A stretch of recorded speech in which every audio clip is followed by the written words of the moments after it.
ஆதியே துணை மரளி கைதீண்டா சாலை ஆண்டவர்கள் மெய்மதம் மெய்மன ஞானம்.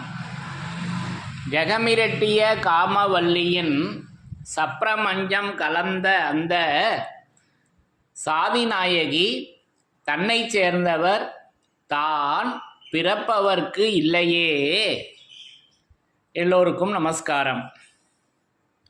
இவ்விரிபுவன வேதமாமரைகளின் அதிகாரண செழுங்கலை கருவூலத்து ஆண்டவர்கள் திருவாயுரை விரிப்பு.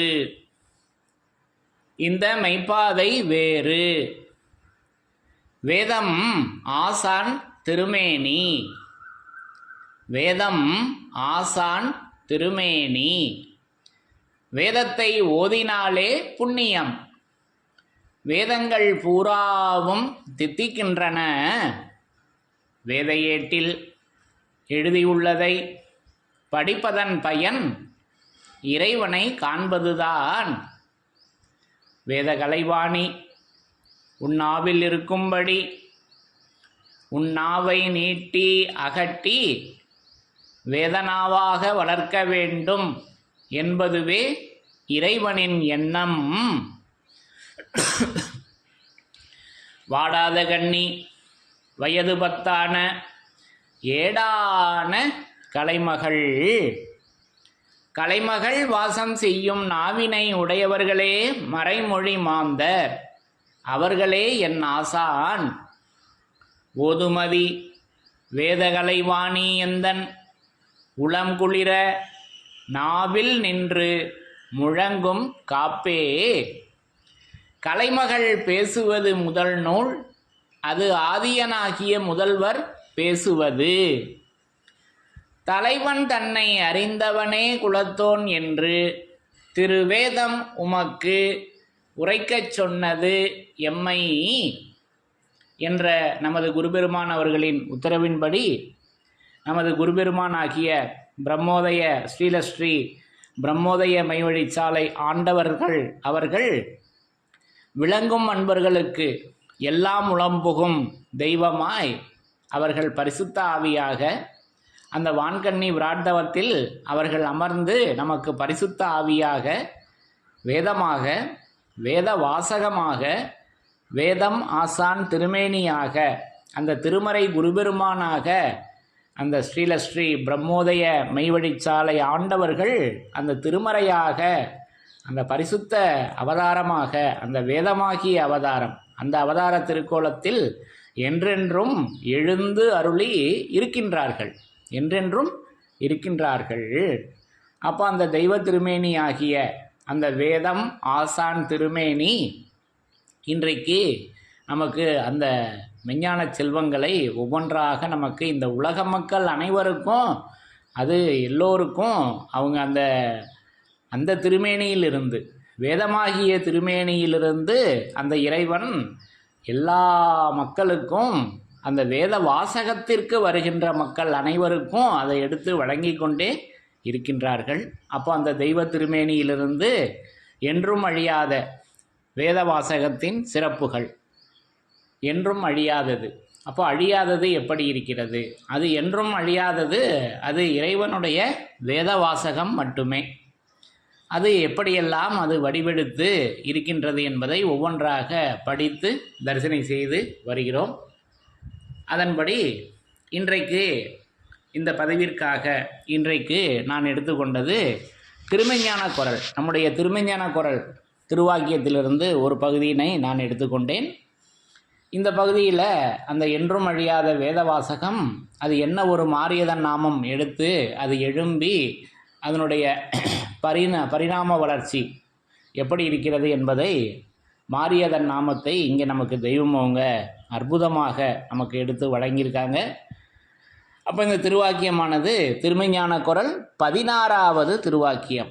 திருமெஞ்ஞான குரல் திருவாக்கியம் எண் 16, பக்கம் எண் 142.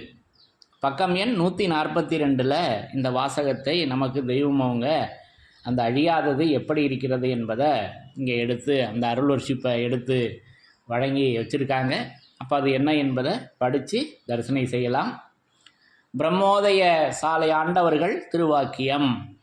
திருமெஞ்ஞான குரல் 16, பக்கம் எண் 142. சாதிகளின் கர்த்தாவே, புகழை தேடுகிறானே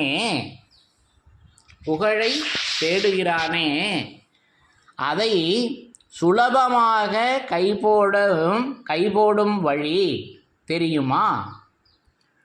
புகழை தேடுகிறானே அதை சுலபமாக கைபோடும் வழி தெரியுமா என்று கேட்குறாங்க. புகழ், இந்த உலக வாழ்க்கையில் புகழுக்கு மயங்காதவங்க யாராவது இருக்கிறோமா? நம்ம இதில் நம்மளை யாராவது புகழ்ந்து பேச மாட்டாங்களா அப்படின்னு அந்த ஏக்கம் அது மட்டும் வருது. இப்போ இதில் நல்லா கவனித்து பார்த்தோம் அப்படின்னா, அப்போ அந்த புகழானதை பேசுவது அது மட்டும் இங்கே மட்டும் அந்த புகழில் மட்டும் அந்த வாசகம் இனிக்கிறது. நமக்கு உலக ஆயுதமாக அந்த புகழான வார்த்தை, நம்மளை 4 பேர் 4 வார்த்தை புகழ்ந்து பேச மாட்டாங்களா அப்படின்னு ஒரு எண்ணம் வருது அல்லவா? அப்போது இங்கே மட்டும் அந்த வாசகத்தை ஒத்துக்கிறோம். ஆனால் மெஞ்ஞானத்தில் இறைவன் அந்த வேத வாசகமாக விளங்கி கொண்டு இருக்காங்கன்னா அது மட்டும் அங்கே மட்டும் நம்முடைய மனம், என்னுடைய மனம் முதல்ல ஒத்துக்கலை. அப்போ அந்த வாசகம், அப்போ அந்த வார்த்தை, அப்போ அது மௌனதாரை அல்லவா? அது மெஞ்ஞானத்தில் மௌனதாரையாக இருக்குது. உலகமாக அது வார்த்தை அப்படின்னு நம்ம அதை சொல்கிறோம். அப்போ புகழா 4 வார்த்தை புகழ்ந்து பேச மாட்டாங்களா அப்படின்னு அந்த அதை தான் விரும்புகிறோம். அப்போ அந்த வார்த்தையை விரும்புகிறோம். அப்போ இதில் ஒரு சின்ன எடுத்துக்காட்டு சொல்ல விரும்புகிறேன். ஒன்று பகிர்ந்துக்கிறேன். ஒரு நடந்த சம்பவம். ஒரு பிரபல தொலைக்காட்சி நிகழ்ச்சியில் ஒரு ஆர்கியூமெண்ட் நடக்குது. அதில் என்ன நடக்குது அப்படின்னாக்கா, ஒரு பக்கம் கோபம் வருவது. வார்த்தையில் திட்டினா கோபம் வருமா வராதா? இப்போ நம்ம தப்பு செஞ்சிட்டோம்னா திட்டுறோம் அல்லவா? அது ஒரு சிலருக்கு கோபம் கடுமையாக வரும். ஒரு சிலருக்கு நீ என்ன வேணாலும் சொல்லிக்க, நான் கவலைப்பட மாட்டேன் அப்படின்னு சொல்கிற ஆளுங்களும் இருக்காங்க. அது ரெண்டும் இருக்கு அல்லவா?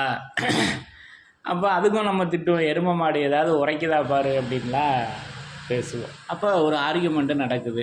அப்போ ஒரு தம்பி ஒருத்தர் என்ன சொல்கிறாரு, நீங்கள் என்ன எவ்வளோ நாளும் நீங்கள் என்னங்க வார்த்தையில் தானேங்க திட்டுறீங்க, நீங்கள் என்னங்க அடித்தா என்ன திட்டுறீங்க, அடிக்கலைல்ல, அதனால் நீங்கள் வார்த்தையில் தானேங்க திட்டுறீங்க, சொல்லில் தானே சொல்கிறீங்க, நீங்கள் எவ்வளோ நாளும் திட்டுங்க, எனக்கு ஒன்றும் கோபம் வராது அப்படின்னு ஒரு தம்பி ஒருத்தர் சொல்கிறாரு.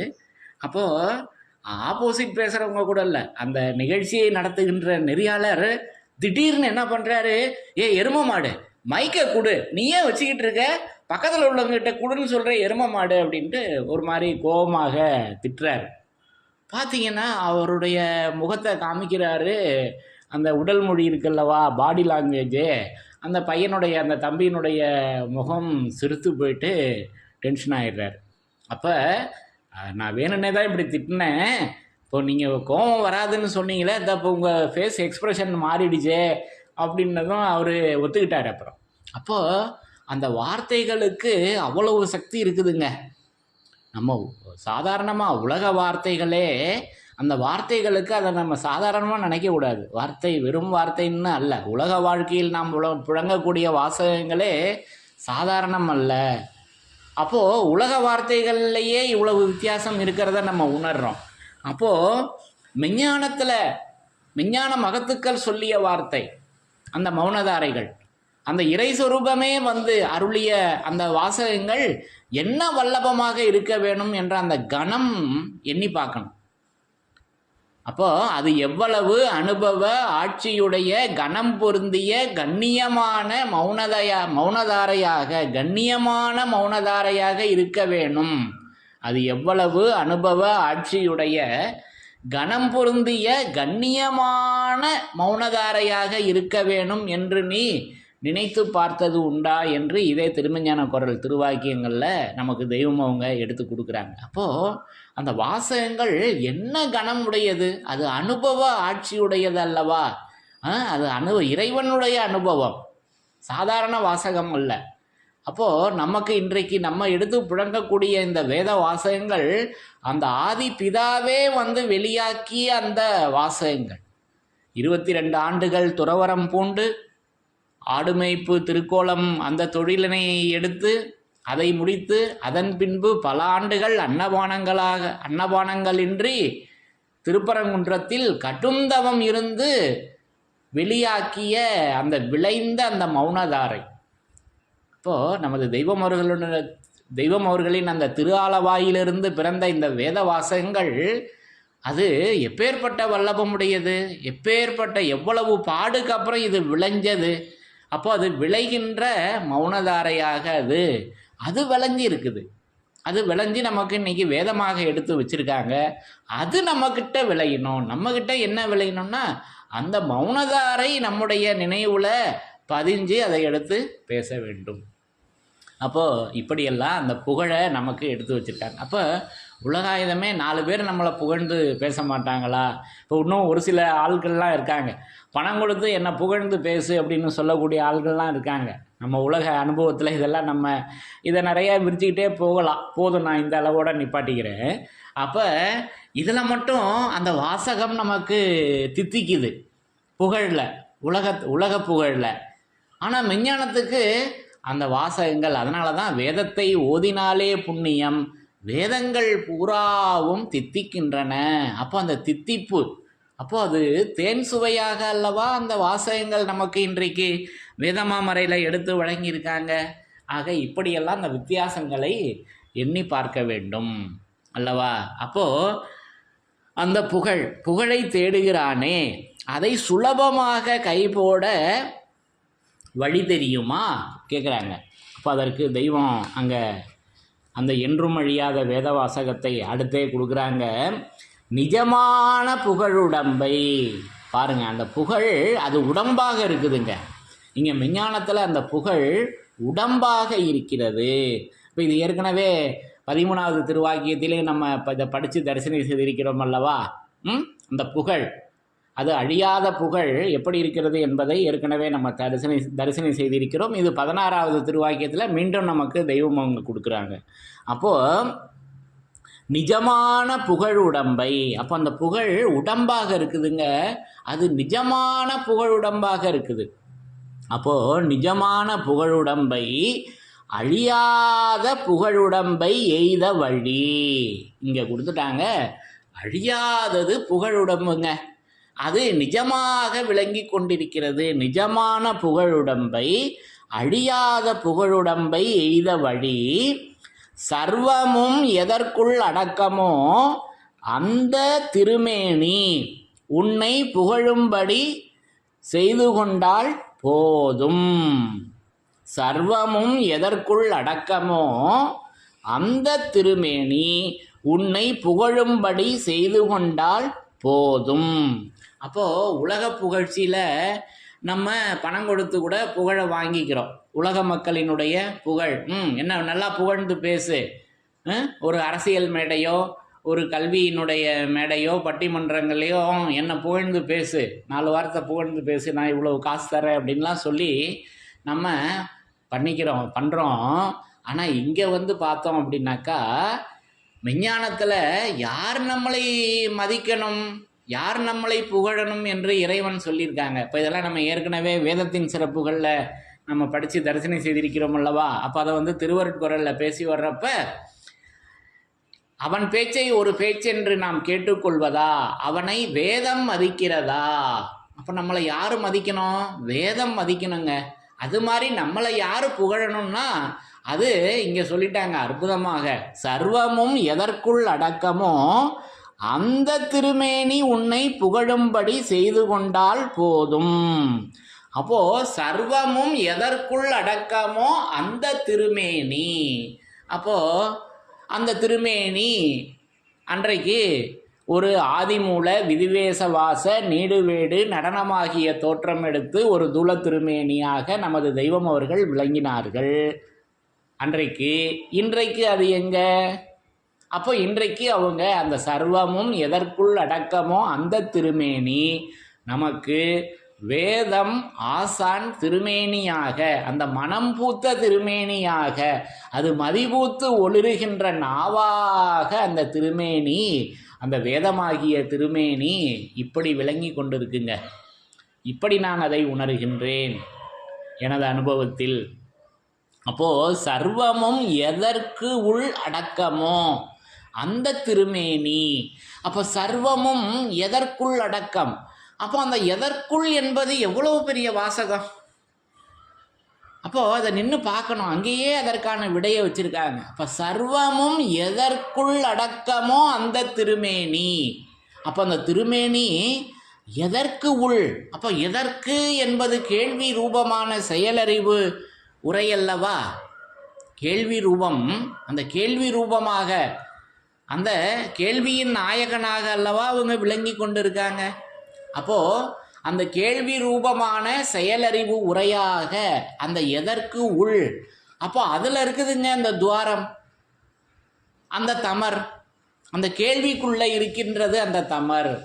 அதிலல்லவா நம்ம அந்த பேரின்பத்தை அனுபவிக்க முடியும். அதல்லவா நமக்கு வேணும். அப்போ சர்வமும் எதற்குள். அப்போ சர்வம், அப்போ சர்வம் சர்வ வேதங்களுக்கும், சர்வ சாதிகளுக்கும், சர்வ மதங்களுக்கும், சர்வ வேதங்களுக்குமாக பூமி அடங்கலுக்கும்.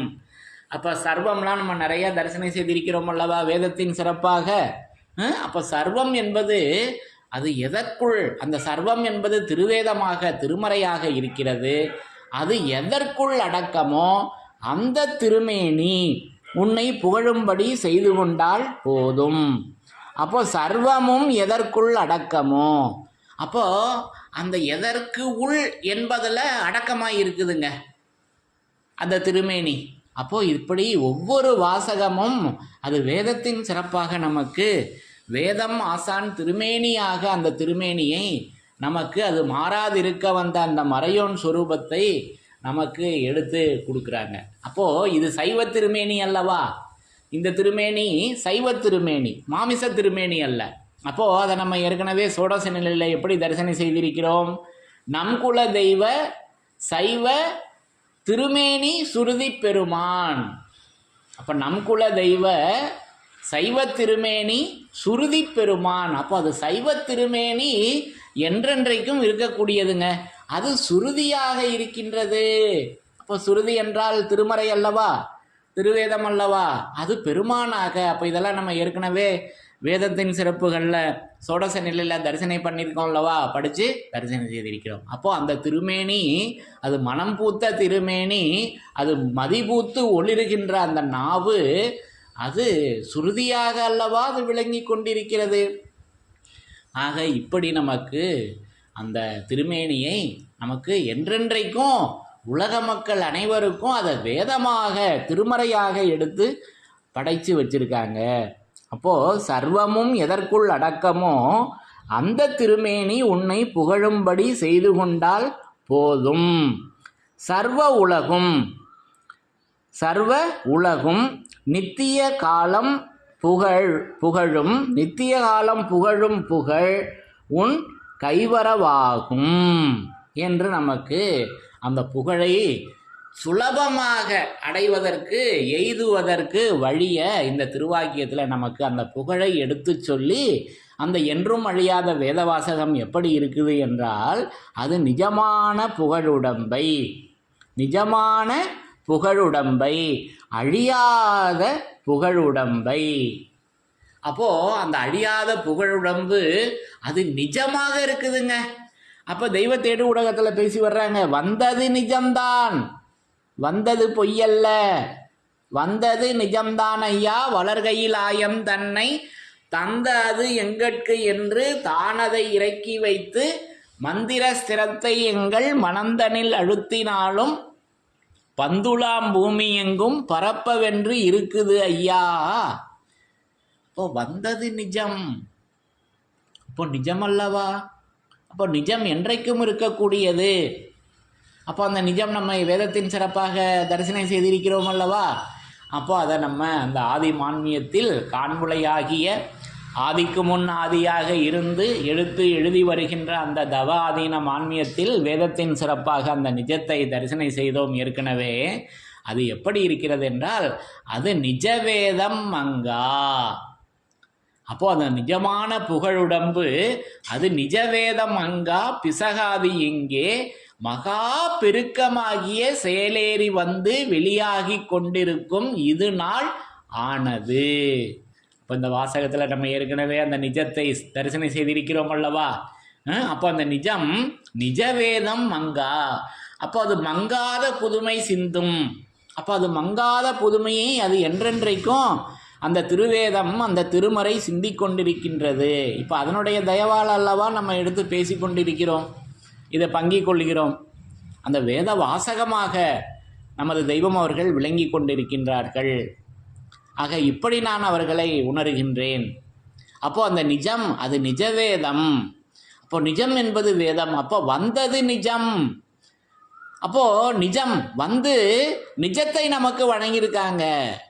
அப்போ அந்த ஆதிமூல விதிவேசவாச நீடுவேடு நடனமாகிய தோற்றம். அப்போ விதிவேசம் பூண்டு ஒரு தூள திருமேனி தாங்கி வந்து நிஜத்தை நமக்கு வழங்கி இருக்கின்றார்கள். அந்த நிஜம் வேதமாக இருக்கிறது. அந்த நிஜம் புகழுடம்பாக இருக்கிறது. அது நிஜமான புகழுடம்பு, அது அழியாத புகழுடம்பு. இப்படி நான் அந்த அழியாததை அந்த நிஜமாக நான் தரிசனம் செய்கிறேன். அப்போ அந்த நிஜம்தாங்க அழியாதது.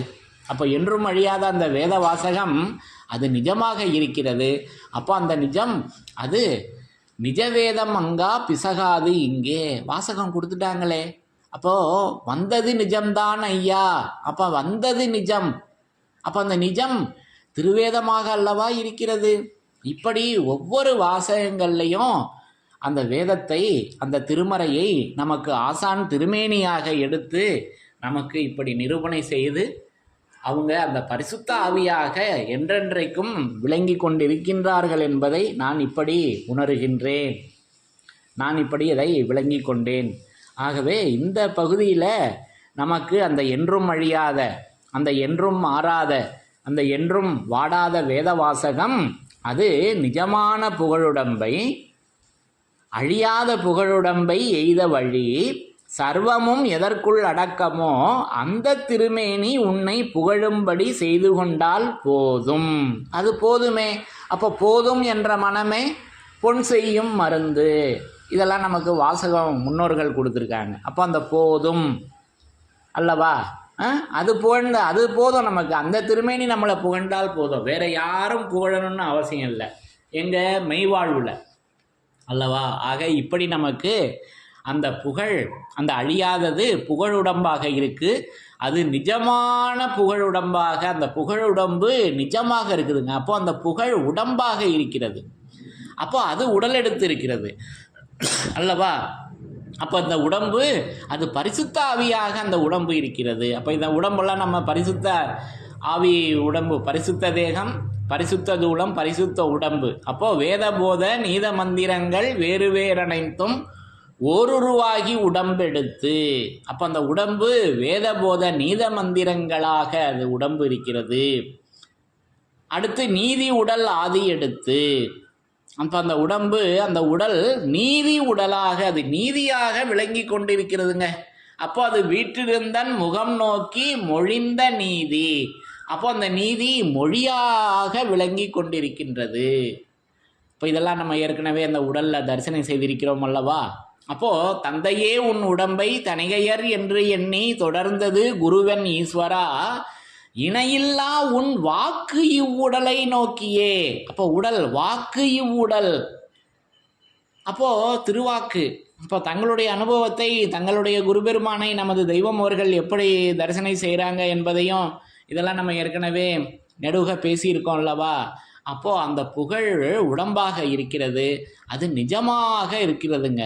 அப்போ அந்த என்றும் அழியாத அந்த வேத வாசகம் அது நிஜமான புகழுடம்பாக, அப்போ அந்த அழியாதது புகழுடம்பாக, அந்த புகழுடம்பு நிஜமான புகழுடம்பாக நமக்கு நிஜத்தை வழங்கி இருக்கின்றார்கள்.